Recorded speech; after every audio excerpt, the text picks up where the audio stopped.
Mercure. Il y a environ 3,8 milliards d'années, un énorme astéroïde est sur le point d'entrer en collision avec la planète. Boum! Des fragments volent dans toutes les directions avec l'onde de choc. Après que la poussière soit retombée, nous voyons un cratère qui fait presque la taille du lac Ontario. Mais le plus intéressant, c'est la forme de ce cratère. Il ressemble à une araignée. Un corps rond au centre et plusieurs pattes tout autour qui pointent dans différentes directions.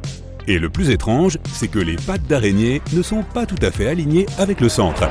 Les scientifiques n'ont aucune idée de la façon dont un tel paysage a pu se former.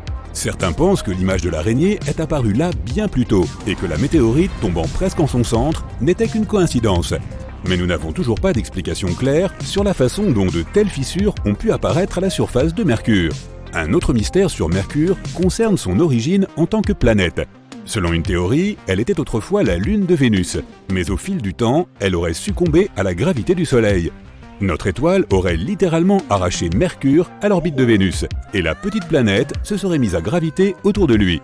Ce qui pourrait prouver cette théorie, ce sont les périodes de rotation de Mercure et de Vénus.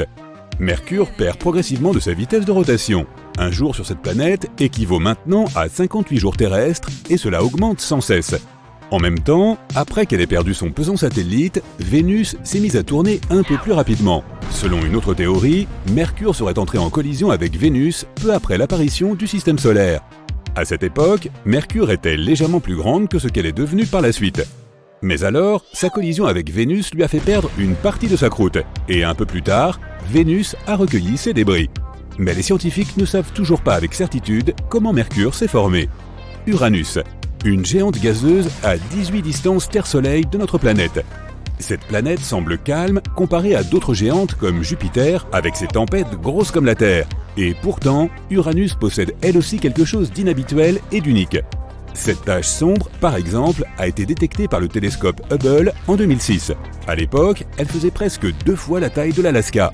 Quelques années plus tard, des points lumineux y sont apparus. Il s'est avéré qu'il s'agissait de nuages de méthane qui se déplaçaient à la surface de la planète à une vitesse de 480 km/h. Mais nous ne savons pas exactement ce qui provoque de telles tempêtes sur Uranus. Nous pourrons peut-être résoudre ce mystère en nous penchant sur un autre aspect énigmatique d'Uranus. Cette planète tourne sur elle-même, couchée sur le côté. Si tu regardes l'axe de notre planète, tu verras qu'il est vertical et seulement à peine incliné. C'est la même chose pour la plupart des planètes de notre système solaire. Mais pas pour Uranus. Son axe est presque horizontal et pointe vers le Soleil. L'un des pôles d'Uranus est entièrement éclairé presque tout le temps. Le jour polaire sur la planète dure 42 années terrestres. Lorsque l'inclinaison de l'axe d'Uranus vient à changer, le jour polaire commence de l'autre côté de la planète. Le pôle jusque-là éclairé plonge dans l'obscurité pendant 42 ans. Ce changement de saison peut provoquer de graves tempêtes à la surface de la planète.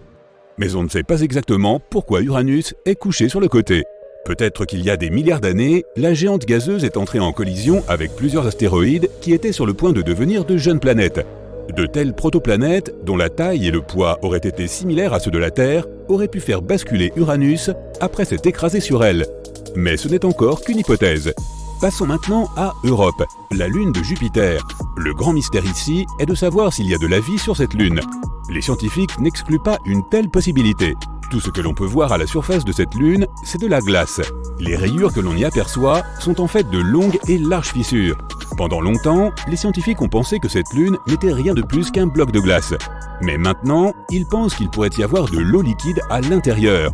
Le noyau d'Europe est chauffé par les forces marémotrices de Jupiter. Ce noyau chaud fait fondre la glace qui l'entoure, donc il pourrait vraiment y avoir un immense océan sous cette croûte de glace.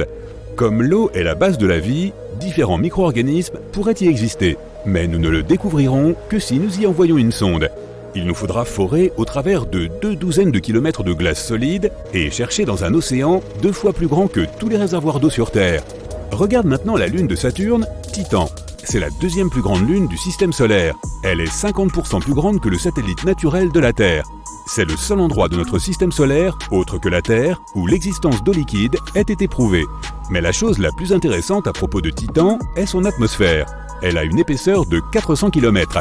Cette distance est presque 40 fois plus grande que l'altitude de croisière moyenne des avions commerciaux sur Terre. Et elle est composée à 95% d'azote. À titre de comparaison, l'atmosphère de la Terre est composée à 79% d'azote. ce qui signifie qu'elles sont assez similaires. Le mystère est que personne ne sait comment cette atmosphère est apparue là. Une théorie suggère qu'il y a de nombreuses années, des météorites venaient s'écraser sur la surface de Titan presque sans interruption. Des roches massives entraient en collision avec la croûte, augmentant la pression et les températures sur cette lune. Dans de telles conditions, l'ammoniac présent dans l'air s'est décomposé en azote et en hydrogène. L'azote, qui est lourd, est tombé sur la surface de Titan, tandis que l'hydrogène, plus léger, s'est élevé et s'est répandu dans l'espace. Mais certains scientifiques contestent cette théorie. Un autre mystère du système solaire concerne l'étoile hypothétique Némésis et son existence réelle. Si tu regardes toutes les étoiles de notre galaxie, tu découvriras que la plupart d'entre elles sont jumelées, ce qui signifie que deux étoiles orbitent l'une autour de l'autre. Statistiquement, le Soleil devrait donc lui aussi avoir un compagnon. Certains scientifiques ont donc émis l'hypothèse que les plus grandes extinctions de masse sur Terre étaient liées à un objet mystérieux dans l'espace. Ils ont suggéré qu'il y avait une naine rouge quelque part à moins d'une année-lumière et demie du centre de notre système solaire, et qu'à chaque fois que cette étoile naine s'approchait du nuage d'astéroïdes, cela perturbait ces voyageurs de l'espace. Chaque fois que cela s'est produit, plusieurs astéroïdes ont été lancés vers la Terre et ont provoqué une extinction massive. Mais cette étoile n'a pas encore été découverte, et de nombreux scientifiques remettent en question cette hypothèse. Maintenant, regardons à l'extrême limite du système solaire. Un photon de lumière doit voyager pendant 1 an pour arriver jusqu'ici. Les scientifiques pensent que le nuage d'Oort existe dans cette zone. C'est une région hypothétique où des tonnes d'astéroïdes et de blocs de glace se rassemblent en nuages. C'est l'endroit le plus éloigné où la gravité du Soleil est encore un effet. On peut supposer que ce nuage sphérique entoure le système solaire. On pense que c'est de cette région que proviennent les comètes à longue période. Elles traversent le système solaire et retournent ensuite dans le nuage d'Oort. Ce voyage peut prendre des milliers d'années. Encore plus excitant, il pourrait y avoir une géante gazeuse appelée Tyché dans cette région. Certains scientifiques affirment qu'elle pourrait faire 4 fois la taille de Jupiter. Jusqu'à présent, aucune recherche n'a confirmé son existence. Bien que le nuage d'Oort soit encore considéré comme hypothétique, certains scientifiques pensent que les comètes de cette région sont responsables des principales extinctions de masse sur Terre. Maintenant, allons au-delà des frontières du système solaire. Là-bas, à 1500 années-lumière de la Terre, se trouve le trou noir le plus proche de notre planète. Les trous noirs sont les objets les plus mystérieux de l'univers. Ils sont si lourds qu'ils attirent non seulement la matière, mais aussi la lumière. Plus encore, ils ralentissent le temps. Une fois qu'un objet se retrouve piégé dans la gravité d'un trou noir, il ne peut plus s'en échapper. La lumière et la matière se déposent progressivement près de l'horizon des événements et disparaissent bientôt dans l'obscurité infinie. Le temps s'écoule différemment ici. 1 minute près d'un trou noir sera égale à plusieurs semaines sur Terre. Le plus grand mystère est de savoir ce qu'il y a exactement à l'intérieur des trous noirs. Certains affirment qu'il n'y a rien d'autre qu'une pression écrasante qui détruit tout ce qu'elle rencontre. D'autres disent qu'il pourrait s'agir de portails vers une autre dimension ou que ce sont des trous de verre menant à d'autres endroits dans l'univers. Si c'était vrai, les trous blancs existeraient aussi, les portails de sortie des trous noirs et des trous de verre. Mais aucun trou blanc n'a été trouvé jusqu'à présent. Maintenant, que dirais-tu d'aller à la frontière hypothétique de l'univers ? On l'appelle le vide de l'Éridan. Si tu regardes la carte de l'univers, tu verras un point froid, vide, d'environ 1 milliard d'années-lumière de large. Toute la galaxie de la Voie lactée ne fait que 100 000 années-lumière de diamètre. Le principal mystère est de savoir comment cette tache est apparue. Une théorie affirme que ce vide est la cicatrice laissée par la collision de 2 univers parallèles. Imagine que les univers soient des bulles géantes, et un jour, 2 de ces bulles sont entrées en collision. Alors l'univers parallèle à notre bulle nous a arraché plusieurs galaxies. Pour l'instant, c'est la seule explication qui permette de comprendre comment un vide froid aussi immense a pu apparaître dans notre univers. Ok, supposons que ce minuscule grain de sable, d'un diamètre d'environ 2 mm, soit notre planète Terre. Crois-moi, nous ne sommes même pas si grands à l'échelle cosmique, donc ce n'est pas exagéré. La Lune sera juste ici, à un peu plus de 5 cm, et il faudra trouver un grain de sable 3 fois plus petit que le premier. Il est difficile de dire si c'est le bon, alors supposons encore une fois que c'est le cas. Quel est le voisin le plus proche de la Terre, à part la Lune ? Vénus. On l'appelle notre planète sœur parce qu'elle a à peu près la même taille et la même masse, donc ce deuxième grain de sable va faire l'affaire. Pour ce qui est de la distance, nous allons devoir faire une petite promenade maintenant. Et voilà, nous sommes à plus de 6 mètres du grain de sable qu'est la Terre. et c'est le plus près possible. Ensuite vient Mercure, qui est plus de 2 fois plus petite que la Terre. Alors prenons un grain de sel cette fois pour varier. À quelle distance penses-tu qu'elle se trouve de sa voisine, Vénus? Elle est ici à presque 8 mètres. Si tu as déjà vu un bus londonien à 2 étages, c'est à peu près l'équivalent. Bon, Mercure est la planète la plus proche du Soleil, alors naturellement voilà, la grande et puissante étoile, aussi grosse que cette pierre. Elle a un diamètre d'environ 20 cm. Maintenant, où faut-il la placer? Eh bien, tu ferais mieux de prendre un autre bus à 2 étages, car la distance entre le Soleil et Mercure est de 9 mètres, c'est-à-dire encore plus loin que Vénus. Et s'en aller de là jusqu'à la Terre, c'est déjà un sacré voyage. Dans l'ensemble, la distance est à peine inférieure à celle qui sépare 2 bases d'un terrain de baseball. Impressionnant, n'est-ce pas? Et pourtant, on vient à peine de commencer. En s'éloignant du Soleil, on arrive sur Mars, qui est 2 fois plus petite que la Terre. Prenons un grain de poivre rouge cette fois-ci. Mais la distance qui les sépare est encore plus grande que celle qui sépare Mercure du Soleil. Plus de 10 mètres. Nous le placerons donc ici. Et maintenant, prépare-toi pour le vrai choc. Traversons la ceinture d'astéroïdes pour atteindre Jupiter. Pour cela, il faudra s'éloigner d'environ 84 mètres, ce qui est presque la hauteur de la Statue de la Liberté. Et la planète elle-même est à peu près de la taille de ce grain de raisin, à peine plus de 2,5 cm. Prenons maintenant un grain de raisin plus petit et éloignons-nous d'un autre 100 mètres. C'est la distance entre Saturne et Jupiter. Peux-tu encore voir notre pierre, à savoir le Soleil d'ici? C'est plutôt difficile. Si tu prends le Golden Gate Bridge de San Francisco et que tu décides de t'élever de son point le plus bas à son point le plus haut, cela correspondrait à la distance entre Saturne et Uranus, la 7e planète du système solaire. Tu as remarqué que les distances augmentent à chaque fois? Mais c'est loin d'être fini. Voici Neptune, la planète sœur d'Uranus. Bien qu'elle soit voisine, il nous faudra encore 250 mètres pour y arriver, soit l'équivalent de 5 piscines olympiques mises bout à bout. L'ancienne 9e planète, Pluton, est notre prochaine destination. Si nous partons directement du Soleil, il y aura encore 4 piscines olympiques de plus. Et la taille de celle-ci n'est qu'un grain de poivre moulu. Pluton est 6 fois plus petite que la Terre. Et maintenant, place à l'inconcevable. Retournons d'abord à notre Soleil et recommençons notre voyage à partir de là. Tu te souviens de la distance à parcourir? Oui, plus d'1,5 km maintenant. Pour atteindre la limite intérieure du système solaire, à partir de ce point, nous devrons faire le tour de la Terre 4 fois. Toujours à l'échelle où le Soleil n'est qu'une pierre de 20 cm de diamètre. Et quand ce sera fait, nous nous retrouverons dans une énorme ceinture de morceaux de glace flottants, le nuage de Oort. La largeur de cette ceinture dépasse largement les limites de notre planète, mais nous allons essayer.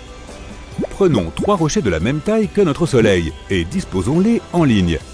Et maintenant, imaginons que chacune de ces roches a la taille du vrai Soleil.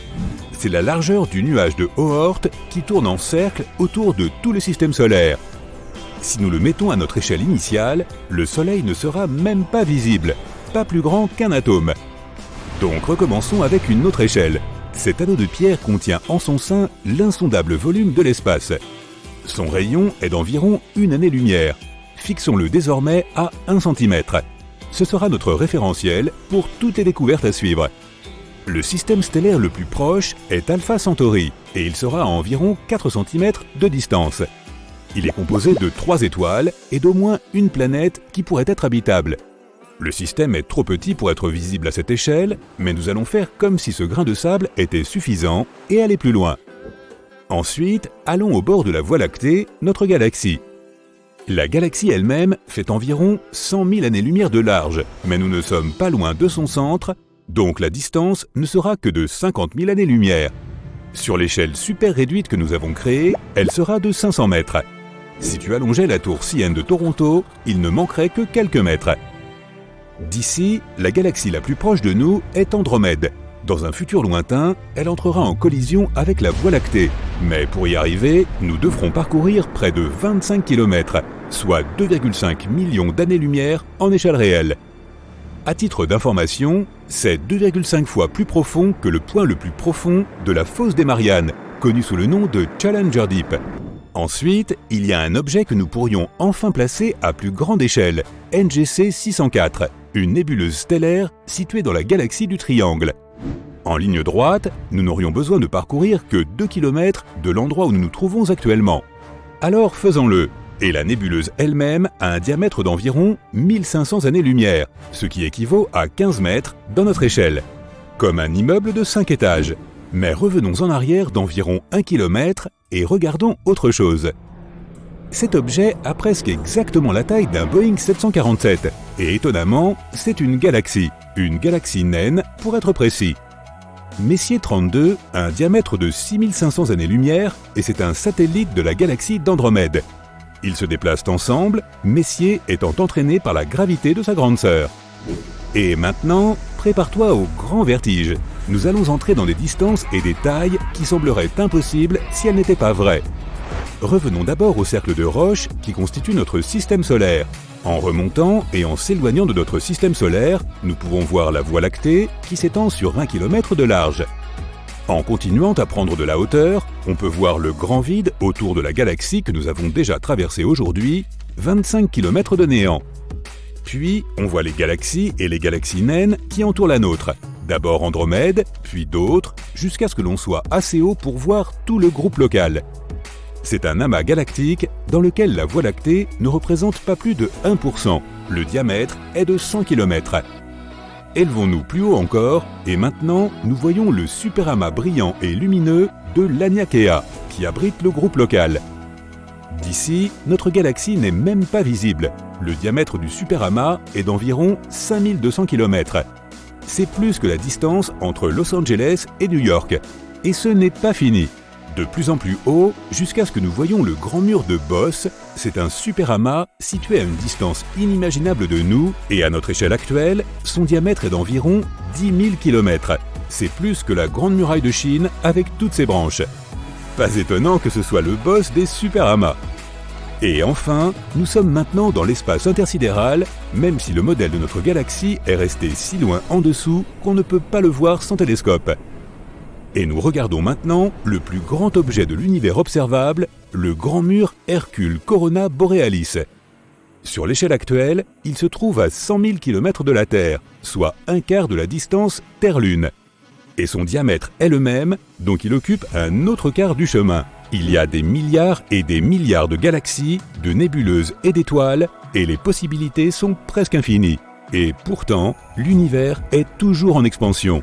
Donc, ce n'est que le début. Nous volons devant les planètes de notre système solaire. Nous passons devant Mars, Jupiter, Saturne, Uranus et Neptune. Puis nous traversons les ténèbres de l'espace au-delà des limites de notre monde. Nous avons atteint notre destination. Voici le nuage de Oort. Il s'agit d'une région hypothétique entourant notre système solaire et qui compte une multitude d'astéroïdes et de blocs de glace. C'est probablement ici que la plus grande comète de l'histoire de l'humanité a vu le jour. Et maintenant, elle se dirige vers le Soleil. Bernardinelli Bernstein a été découverte tout à fait par hasard pendant une enquête sur l'énergie noire, dite Dark Energy Survey. Nos télescopes étaient pointés vers les régions les plus reculées de l'espace. Leur objectif principal était de mieux connaître le processus d'expansion de l'univers. Les astronomes souhaitaient également dresser une carte plus détaillée de l'univers observable. Les scientifiques ont analysé plus de 80 000 images et ont trouvé un objet en mouvement. Il était dangereusement proche de notre planète. Et sa taille de 100 km était impressionnante. C'est à peu près la largeur du lac Michigan. C'était une comète déjà active avec une longue queue. Généralement, la queue des comètes se forme à l'approche du Soleil. La chaleur de l'étoile réchauffe la surface de la comète et les matériaux légers comme la glace commencent à s'évaporer. Cela forme un nuage de vapeur et de poussière qui s'étend bien au-delà de la comète. Mais Bernardinelli Bernstein était trop éloigné du Soleil pour commencer à se réchauffer. Cela signifie que sa surface a une composition différente. Elle pourrait être composée de monoxyde de carbone solide, ce qui augmenterait sa luminosité. C'est probablement la raison pour laquelle on est en mesure de l'observer depuis la Terre avec nos télescopes. Nous pouvons comparer Bernardinelli Bernstein à la plus grande météorite qui soit jamais tombée sur Terre. Il y a environ 66 millions d'années, notre planète a été frappée par une météorite d'environ 10 km de large. L'onde de choc provoquée par cette collision a fait plusieurs fois le tour de la Terre, engendrant des tsunamis plus impressionnants que les plus grands des gratte-ciel. Et l'énergie de l'explosion a mis le feu à de vastes régions. Presque toutes les créatures vivantes, y compris les dinosaures et les plus anciens poissons, ont disparu. La météorite a laissé derrière elle un cratère 3 fois plus grand que Manhattan. L'endroit où elle est tombée était riche en soufre. Cette substance s'est évaporée en raison de la chaleur anormale et s'est concentrée en d'énormes nuages, entraînant des pluies acides pendant plusieurs semaines. La comète que nous venons de découvrir est 10 fois plus grosse. Si elle se dirigeait vers la Terre, tu pourrais la voir à l'œil nu bien avant son impact. Elle ressemblerait à une étoile avançant dans le ciel nocturne. Quelques jours avant que la comète n'atteigne notre planète, tu la verrais même en plein jour. Tu pourrais aussi facilement distinguer sa longue queue. En pénétrant dans notre atmosphère, la comète produirait un grondement si puissant qu'on l'entendrait même de l'autre côté de la Terre. À ce moment-là, la comète commencerait à chauffer en raison de la friction de l'air. Elle commencerait à brûler, d'innombrables débris se détacheraient du corps principal de la météorite et tomberaient sur la Terre. Au moment où Bernardinelli Bernstein toucherait la surface de la planète, on verrait un éclair si lumineux qu'il éclipserait le Soleil. En une fraction de seconde, une quantité colossale d'énergie serait convertie en chaleur. Cela créerait l'explosion la plus puissante de l'histoire de la Terre. Elle arracherait littéralement des morceaux de la planète et les projetterait dans les airs. L'onde de choc réduirait en cendres tout ce qui se trouverait dans un rayon de quelques centaines de kilomètres. Elle continuerait à se propager dans différentes directions, brisant et pliant les arbres. Ensuite, elle atteindrait les montagnes enneigées et déclencherait d'énormes avalanches qui recouvriraient de nombreux villages. L'onde de choc ferait le tour de la planète, faisant éclater les vitres sur tous les continents. Les tsunamis seraient si hauts qu'ils dévasteraient des villes côtières entièrement. Le tremblement de terre le plus violent de l'histoire briserait le sol en créant de profondes fissures. Après l'impact, des milliards de tonnes de poussière et de cendres s'élèveraient dans le ciel. Un gigantesque nuage noir bloquerait complètement les rayons du soleil. La Terre serait plongée dans l'obscurité. Tous les débris présents dans l'air commenceraient à fondre, se transformant en une lave liquide qui retomberait à la surface, causant des dégâts considérables. Les cendres et la poussière en suspension masqueraient le soleil pendant plusieurs mois encore. En conséquence, la température sur Terre chuterait de plusieurs degrés. Même s'ils parvenaient à se réfugier dans de profonds abris et bunkers, les gens, ainsi que tous les autres organismes vivants de la planète, auraient peu de chances de survivre à cet événement. Heureusement, Bernardinelli Bernstein ne risque pas de s'approcher de la Terre de sitôt. Pour l'instant, la comète se trouve à environ 20 unités astronomiques du Soleil. Cela représente 20 fois la distance entre la Terre et le Soleil. Cela signifie que la comète va bientôt croiser l'orbite d'Uranus. En 2031, elle sera à 11 unités astronomiques de notre étoile. C'est juste à l'extérieur de l'orbite de Saturne. À ce moment, Bernardinelli Bernstein sera au plus proche du Soleil. Puis elle retournera vers les confins du système solaire. Mais la comète ne manquera pas de revenir. Elle s'éloignera du Soleil et ralentira jusqu'à ce que la gravité de l'étoile la tire en arrière. Ensuite, elle fera un autre tour autour de notre système solaire, mais cela prendra environ 3 millions d'années. Pour l'instant, ce sont d'autres météorites dont nous devons nous préoccuper. Par exemple, 3200 Phaéton. Elle croise les orbites de Mars, de la Terre, de Vénus et de Mercure. Puis elle fait le tour du Soleil et revient. Ce cycle dure environ 523 jours. Une fois ce temps écoulé, elle recommence. Cette météorite est considérée comme potentiellement dangereuse car elle traverse l'orbite de la Terre à seulement 7,5 distance Terre-Lune. Pendant l'une de ses dernières visites, ce bloc de roche de 6 km de large a arrosé notre planète de petits météores. Comme l'astéroïde passe souvent près du Soleil, sa surface ressemble probablement au fond asséché d'un marécage de boue. Elle est couverte d'écailles et de fissures. Lorsqu'elle passe devant la Terre, ces écailles se détachent et entraînent des pluies de météores. Mais le plus gros astéroïde potentiellement dangereux est 1999 JM8. Il a une taille équivalente à 77 terrains de football. Il passe devant la Terre à environ 9 distances Terre-Lune. Il s'approchera le plus près de notre planète en août 2137. Si une telle météorite venait à percuter la Terre, un continent entier pourrait être anéanti. Le reste du monde serait dévasté par d'immenses tsunamis, mais survivrait à l'événement. Alors naturellement, les scientifiques réfléchissent aux moyens de prévenir une telle catastrophe. La première solution est une gigantesque explosion contrôlée. Selon l'une des lois de la physique, si l'on applique une force dans une direction, elle provoquera une réaction dans la direction opposée. Donc si nous repérons un astéroïde sur le point d'entrer en collision avec la Terre, ce que nous devons faire, c'est envoyer une fusée vers lui. De cette façon, nous produirons une explosion contrôlée, pas à l'intérieur, mais juste au-dessus de sa surface. L'explosion sera dirigée vers le haut et l'astéroïde se déplacera vers le bas. Ce minuscule décalage sera suffisant pour modifier sa trajectoire, et il passera devant la Terre sans la toucher.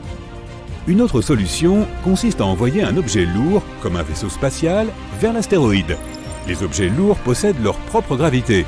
Le vaisseau spatial devra donc voler tout près de la météorite qui l'attirera vers sa surface. Mais les moteurs du vaisseau spatial résisteront. Il commencera à tirer l'astéroïde dans la direction opposée. Cela changera sa trajectoire et notre planète restera intacte. Nous pouvons aussi percuter l'astéroïde avec le vaisseau spatial. Et paf! Nous pourrions également construire une station spatiale comme l'ISS. Elle serait équipée de tout un tas d'énormes loupes. Nous enverrions la station au plus près du Soleil et nous commencerions à chercher des astéroïdes potentiellement dangereux. Puis nous orienterions toutes les lentilles de façon à ce que les rayons du Soleil soient concentrés sur l'immense rocher. La chaleur commencerait à vaporiser la matière à la surface de l'astéroïde. C'est là que la physique entrerait à nouveau en jeu. La matière s'évaporerait vers le haut et l'astéroïde se déplacerait vers le bas. On pourrait aussi envelopper l'astéroïde dans un film réfléchissant, quelque chose comme du papier d'aluminium. Habituellement, les corps spatiaux absorbent la plupart des rayons du Soleil. Mais si l'astéroïde était recouvert de papier d'aluminium, les rayons se réfléchiraient sur sa surface. Cela créerait une faible force de poussée et ce serait suffisant pour éviter la collision. Et bien sûr, nous pourrions fixer des moteurs de fusée sur l'astéroïde. De cette façon, nous pourrions non seulement modifier sa trajectoire, mais aussi la contrôler.